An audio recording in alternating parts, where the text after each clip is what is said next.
मद्महेश्वर यानी शिव का नाभि का केंद्र अर्थात मणिपुर चक्र, जिसकी 10 कमल की पंखुड़ियां हैं और एक एक पंखुड़ी पे संस्कृत के शब्द गढ़े हुए हैं जो इस प्रकार है। डम ढम णम तम थम दम धम नम पम पम। इन शब्दों से आपको मैं इसलिए अवगत करवा रहा हूँ कि बिना इन बीज अक्षरों के माध्यम से ये मणिपुर साधना संपन्न नहीं हो सकती है। यहाँ की यात्रा मेरे लिए इसलिए ज़रूरी थी क्योंकि सोई हुई ऊर्जा को जागरूक करने का एकमात्र यही विकल्प था, और जो था मद्महेश्वर, जहाँ पे पहुँचने के बाद स्वतः ही आपकी ऊर्जा अपने आप ही जागरूक अवस्था में हो जाती है और आप ये अनुभव करते हैं कि वाकई में ही कण कण में शिव का ही वास है, जो मैंने अनुभव किया और मेरे साथ 3 लोगों ने भी वो ही अनुभूति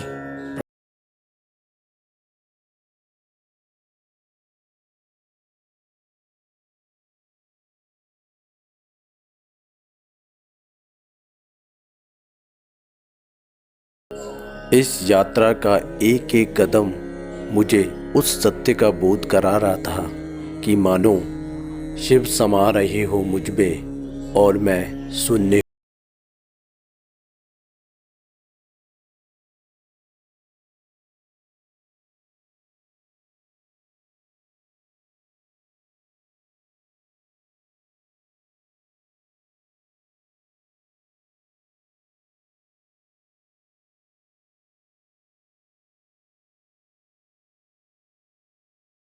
किसी घोर साधना से कम नहीं थी, क्योंकि इस यात्रा का जो समय निश्चित किया गया था वो रात्रि 12 बजे का था, और देखा जाए सारी गुप्त साधनाएं, अघोर साधनाएं और तंत्र साधनाएं रात्रि 12 बजे के बाद ही प्रारंभ होती है। भले ही ये सफ़र रात्रि का था, पर संपूर्ण रात्रि जो जाप हम चारों कर रहे थे वो एकमात्र मद्महेश्वर का ही कर रहे थे। उस रात्रि को करीबन 395 किलोमीटर का रास्ता तय करके हम लोग सुबह 8 साढ़े 8 बजे के करीब होटल ज्वाल्पा पैलेस रुद्रप्रयाग में पहुँचे। यहाँ पे हम लोगों ने स्नान किया और सुबह का नाश्ता खाया।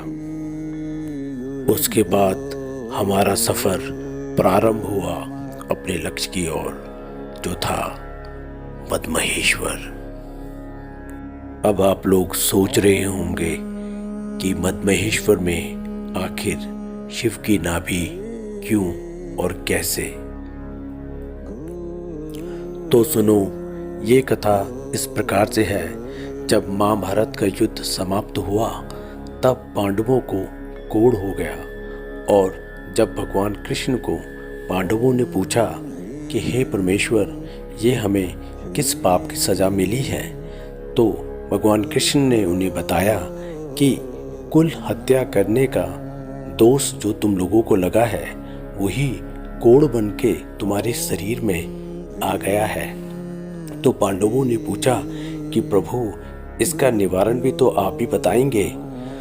तो श्री कृष्ण ने कहा कि आप गुप्त काशी में जाइए, वहाँ भगवान भोलेनाथ जी के दर्शन करने मात्र से आपका ये कोढ़ों का निवारण हो जाएगा। लेकिन भगवान शिव पांडवों को दर्शन देना नहीं चाहते थे, क्योंकि वो नहीं चाहते थे कि वो इस पाप से मुक्त हों, और उन्होंने अपना अर्धनारीश्वर स्वरूप कर लिया और गुप्त काशी से गुप्त हो गए। इसी वजह से यहाँ का नाम गुप्त काशी पड़ा।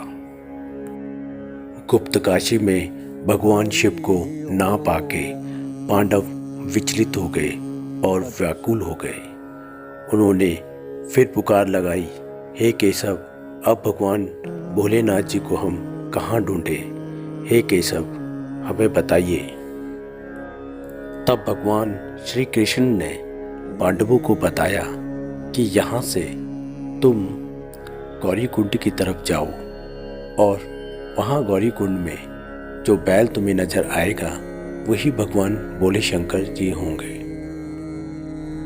जब गुप्तकाशी से पांडव गौरी कुंड पहुँचे तो वहाँ का दृश्य देख के पांडव बड़े हैरान और परेशान हो गए, क्योंकि वहाँ पे एक बैल नहीं था, लाखों की संख्या में वहाँ बैल खड़े थे।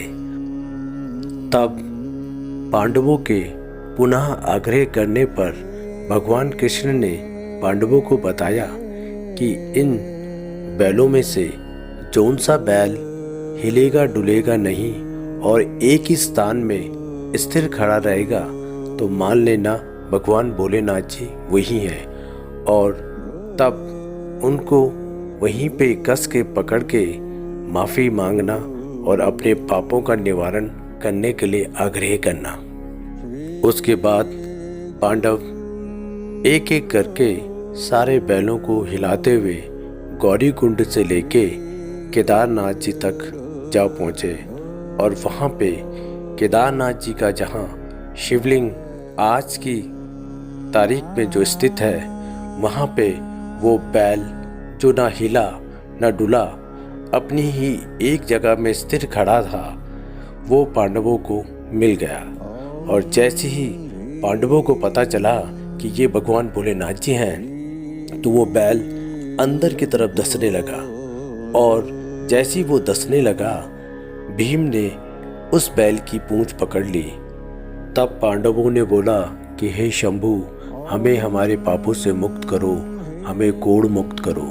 तब प्रसन्न होके भगवान भोलेनाथ जी ने बोला कि मेरे जो ये बैल का पुट है इसमें मालिश करो और इसके बाद तुम कोढ़ मुक्त हो जाओगे। सार इस कथा का ये था, जो ये बैल का विराट स्वरूप था वो पंच केदार में बटा हुआ है, जो इस प्रकार है। जो बैल का पुट था वो केदारनाथ जी बना, और जो बैल का मुंह था वो रुद्रनाथ, जो बैल के बाल थे वो कल्पेश्वर नाथ थे, और जो बैल के पैर थे वो तुंगनाथ जी, और जो बैल का पेट का हिस्सा कहते हैं वो बना मदमहेश्वर। दिल्ली से रांची और रांची से 20 किलोमीटर ट्रैक करने के बाद जब मैं मदमहेश्वर पहुंचा, तब भी मेरी शरीर की ऊर्जा स्थिर थी और वैसे ही सामान्य स्थिति में चल रही थी जैसे मैं अपनी दिनचर्या में साधना के दौरान महसूस करता था। लेकिन अचानक से इस ऊर्जा में खिंचाव तब पैदा हुआ जब मैंने मदमहेश्वर से बूढ़ा मदमेश्वर की तरफ प्रस्थान किया, जो मात्र वहाँ से 2-2.5 किलोमीटर की दूरी पे था। जब मैं बूढ़ा मदमहेश्वर में पहुँचा तो मेरी शरीर की ऊर्जा स्वतः ही ऊर्ध्वगामी हो उठी थी और लग रहा था जैसे उस जगह की ऊर्जा के साथ मिलन कर रही है।